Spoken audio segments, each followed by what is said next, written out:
വസല്ലല്ലാഹു വസല്ലമ അലാ നബിയിനാ മുഹമ്മദിൻ വഅലാ ആലിഹി വഅസ്ഹാബിഹി അജ്മഈൻ അമ്മാ ബഅദ്. സ്നേഹം നിറഞ്ഞ കുട്ടികളെ, ബഹുമാന്യ രക്ഷിതാക്കളെ, സ്റ്റേജിൽ ഇരിക്കുന്ന നേതാക്കളെ, ഇന്നത്തെ മുഖ്യ പ്രാസംഗികൻ അൻസാർ നന്മണ്ട, അസ്സലാമു അലൈക്കും വറഹ്മത്തുള്ളാഹി വബറകാതുഹു. അള്ളാഹുവിൻ്റെ അനുഗ്രഹത്താൽ ഇഖ്റ മദ്രസയുടെ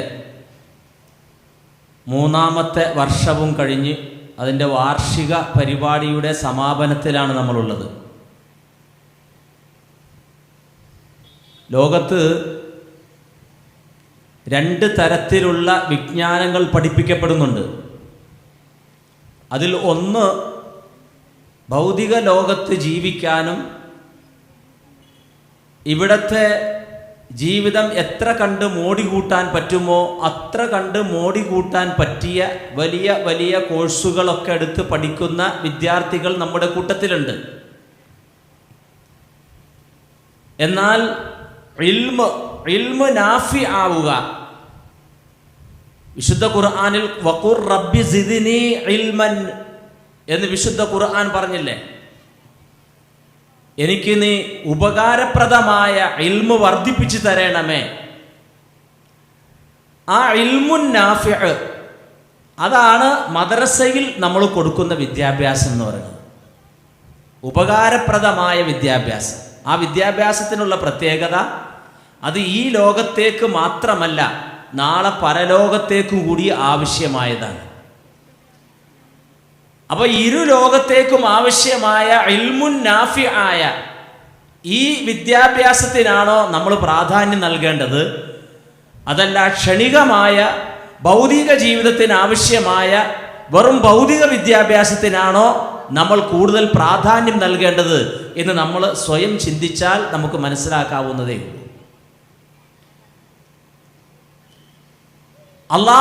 അള്ളാഹു സുബ്ഹാനഹു വ തആല മനുഷ്യന് നൽകിയ അനുഗ്രഹങ്ങളിൽ ഏറ്റവും വലിയ അനുഗ്രഹം എന്ന് പറഞ്ഞാൽ നമ്മുടെ മക്കൾക്ക് ഉപകാരപ്രദമായ വിജ്ഞാനം നൽകലാണ്. സാധാരണ കവികൾ പറയാറുണ്ട്, നിഅമുൽ ഇലാഹി അലൽ ഇബാദി കസീറത്തുൻ വഅജല്ലഹുന്ന നജാബത്തൽ അബ്നാഇ. നിഅമുൽ ഇലാഹി അലൽ ഇബാദി കസീറത്തുൻ.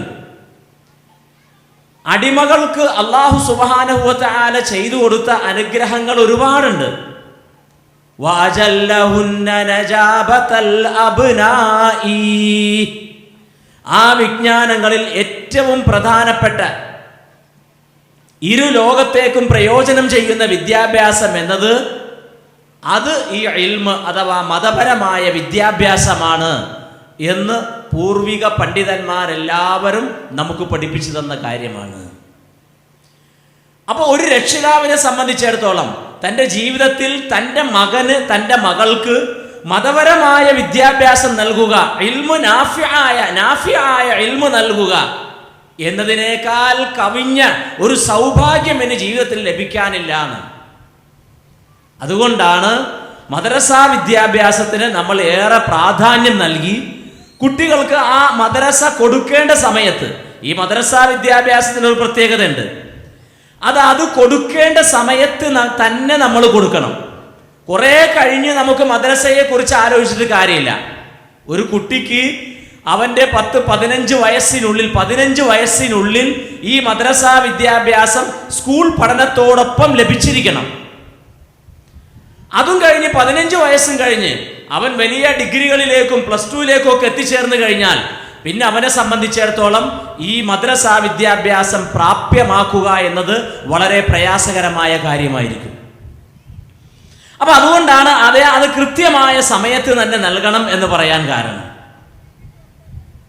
മാത്രമല്ല, ഈ ഇൽമ് അഥവാ മതപരമായ ഈ ഇൽമ് അറിയപ്പെട്ട അല്ലെങ്കിൽ ഇൽമ് നൽകപ്പെട്ട മനുഷ്യരെ സംബന്ധിച്ചാണ് വിശുദ്ധ ഖുർആൻ പറഞ്ഞത്, ഇന്നമാ യഖ്ശല്ലാഹ മിൻ ഇബാദിഹിൽ ഉലമാ,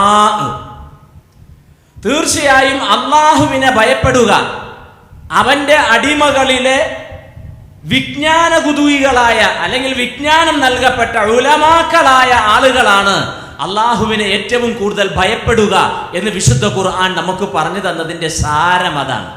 അത് ഈ വിജ്ഞാനം ശേഖരിച്ചവരാണ്. ഇന്നമാ യഖ്ശല്ലാഹ മിൻ ഇബാദിഹിൽ ഉലമാ, അതാണ് വിശുദ്ധ ഖുർആനിലെ ആയത്ത്. തീർച്ചയായും അള്ളാഹുവിനെ ഭയപ്പെടുക അവന്റെ അടിമകളിൽ നിന്ന് ഉലമാക്കളായ ആളുകളാണ്, പണ്ഡിതന്മാരായ ആളുകളാണ്. അപ്പൊ പാണ്ഡിത്യം എന്ന് പറയുന്നത്, ഇൽമ് എന്ന് പറയുന്നത്, അത് എത്ര കണ്ട് വർദ്ധിക്കുന്നുവോ അത്ര കണ്ട് വിനീതനായി ജീവിക്കുവാനും ഈ ഭൂമിയിൽ അള്ളാഹുവിന്റെ ഏറ്റവും എളിയ അടിമയായി ജീവിക്കുവാനും നാളെ പരലോകത്ത് അത് മുഖേന സ്വർഗം കരസ്ഥമാക്കാനും സാധിക്കും എന്നുള്ളതാണ് ഈ വിജ്ഞാനത്തിന്റെ ഏറ്റവും വലിയ പ്രത്യേകത. പ്രത്യേകിച്ച് മുസ്ലിം സമുദായത്തിലെ സ്ത്രീകളെ സംബന്ധിച്ചിടത്തോളം ഒരു കാലഘട്ടത്തിൽ മുസ്ലിം സ്ത്രീക്ക് വിദ്യാഭ്യാസം വേണ്ട എന്നതായിരുന്നു നമ്മുടെ പണ്ഡിതന്മാരുടെ ഫത്വകൾ ഉണ്ടായിരുന്നത്. കാര്യമായ വിദ്യാഭ്യാസം അവർക്ക് ആവശ്യമില്ല എന്ന തരത്തിലായിരുന്നു. പക്ഷെ അതിൽ നിന്നെല്ലാം മാറി ആ പണ്ഡിതന്മാരും സത്യം ഉൾക്കൊണ്ടു. അവർക്കും മനസ്സിലായി കാര്യങ്ങൾ അങ്ങനെ പോയാൽ നമ്മൾ ലോകത്ത് പിന്തള്ളപ്പെടും, ഏറ്റവും വേസ്റ്റായ ഒന്നിനും കൊള്ളാത്തൊരു സമുദായമായി മാറും. അതുകൊണ്ട് വിജ്ഞാനമാണ് മനുഷ്യനെ ഉന്നതനാക്കാൻ, ഒരു സമുദായത്തെ തന്നെ ഉന്നതിയിലെത്തിക്കാൻ ഏറ്റവും നല്ല മാർഗമെന്ന് പണ്ഡിതന്മാർ മനസ്സിലാക്കി. ഇപ്പോ മുസ്ലിം സമുദായത്തിലെ ഏതൊരു സംഘടന എടുത്ത് നോക്കിയാലും അവരെല്ലാവരും വിദ്യാഭ്യാസത്തിന് പ്രാധാന്യം നൽകിക്കൊണ്ടിരിക്കുകയാണ്. പ്രത്യേകിച്ച് ഈ സമുദായത്തിലെ സ്ത്രീകൾക്ക് വിദ്യാഭ്യാസം നൽകാൻ. കാരണം ഒരു സ്ത്രീ, കുടുംബത്തിൽ ഒരു സ്ത്രീ നന്നായാൽ ആ കുടുംബം നന്നായി എന്ന് മാത്രമല്ല ഒരു ഉമ്മത്തിനെ തന്നെ നന്നാക്കി മാറ്റാൻ ഒരു സ്ത്രീക്ക് കഴിയും എന്നുള്ളതാണ്. അത് എല്ലാവരും മനസ്സിലാക്കിയിരിക്കുന്ന തത്വമാണ്. ഇന്ന് മുസ്ലിം സമുദായത്തിലെ എല്ലാ സംഘടനകളും അത് ഏറ്റുപറയുന്ന ഒരു രംഗത്താണ് നമ്മൾ ജീവിച്ചുകൊണ്ടിരിക്കുന്നത്. അപ്പോ മുസ്ലിം സ്ത്രീ അവള് വിദ്യാഭ്യാസം, ഭൗതികപരമായ വിദ്യാഭ്യാസവും വേണം, മതപരമായ വിദ്യാഭ്യാസവും നേടണം. പുരുഷന്മാർക്കും അങ്ങനെ തന്നെയാണ്. ഭൗതികമായ വിദ്യാഭ്യാസവും വേണം, മതപരമായ വിദ്യാഭ്യാസവും വേണം. ഈ രണ്ട് വിദ്യാഭ്യാസത്തിനും നമ്മൾ ഒരുപോലെ സാധാരണ പ്രാധാന്യം നൽകാറുണ്ട്. പക്ഷേ ഈ മദ്രസ വിദ്യാഭ്യാസത്തിന് നമ്മൾ ഇതുപോലെയുള്ള ഒരു പ്രോത്സാഹനം നൽകുന്നത് കുട്ടികളെ നമുക്ക് ഈ മദ്രസയിലേക്ക് ആകർഷിക്കാനും കുട്ടികൾക്കൊരു മോട്ടിവേഷൻ ഉണ്ടാകാനും വേണ്ടിയിട്ടാണ് യഥാർത്ഥത്തിൽ ഈ മദ്രസക്ക് ഇങ്ങനെ ഒരു പ്രോത്സാഹനം നമ്മൾ നൽകിക്കൊണ്ടിരിക്കുന്നത് എന്ന് നമുക്ക് എല്ലാവർക്കും അറിയാവുന്ന സത്യമാണ്.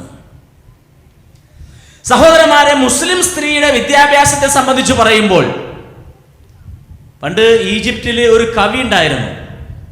ആ കവിയുടെ പേര് ഹാഫിള് ഇബ്രാഹിം എന്നാണ്. അദ്ദേഹം അറിയപ്പെടുന്നത് തന്നെ നൈൽ നദിയുടെ കവി എന്നാണ്. ഷാഇറുൻ നീൽ എന്ന പേരിലാണ് അറിയപ്പെടുന്നത്. അദ്ദേഹം മുസ്ലിങ്ങളെ സംബന്ധിച്ച്, മുസ്ലിം സ്ത്രീകളെ സംബന്ധിച്ച്, ആ സ്ത്രീകൾക്ക് വിദ്യാഭ്യാസം കൊടുക്കുന്നതിനെ സംബന്ധിച്ച് ഏറെ പ്രോത്സാഹിപ്പിച്ച് പറയുകയുണ്ടായി. ആ മുസ്ലിം സ്ത്രീ, ഒരു മുസ്ലിം സ്ത്രീക്ക് വിദ്യാഭ്യാസം നൽകുക, ഒരു മുസ്ലിം സ്ത്രീക്ക് വിദ്യാഭ്യാസം ലഭിക്കുക എന്ന് പറഞ്ഞാൽ ആ സ്ത്രീ വസിക്കുന്ന കുടുംബവും ആ കുടുംബത്തിലെ അംഗങ്ങളും ആ കുടുംബത്തിലെ മറ്റെല്ലാ ബന്ധുമിത്രാദികൾക്കും ഒരു ഉമ്മത്തിന് തന്നെയും ഒരു സമുദായത്തിന് തന്നെയും ദിശാബോധം നൽകാൻ കഴിയുന്നതായിരിക്കും ഒരു സ്ത്രീക്ക് വിദ്യാഭ്യാസം നൽകുക എന്ന് പറഞ്ഞാൽ എന്നാണ് ഹാഫിള് ഇബ്രാഹിം തന്റെ കവിതയിലൂടെ നമുക്ക് മനസ്സിലാക്കി തന്നത്. സഹോദരന്മാരെ, അങ്ങനെ വിദ്യാഭ്യാസ രംഗത്ത് നമ്മൾ കുതിച്ചു മുന്നേറിക്കൊണ്ടിരിക്കുമ്പോഴാണ് എല്ലാ തരത്തിലും എല്ലാ മേഖലകളിലും നമുക്ക് ഉന്നതങ്ങളിലേക്ക് എത്തിച്ചേരാൻ കഴിയുകയുള്ളൂ എന്ന കാര്യത്തിൽ യാതൊരു സംശയവുമില്ല.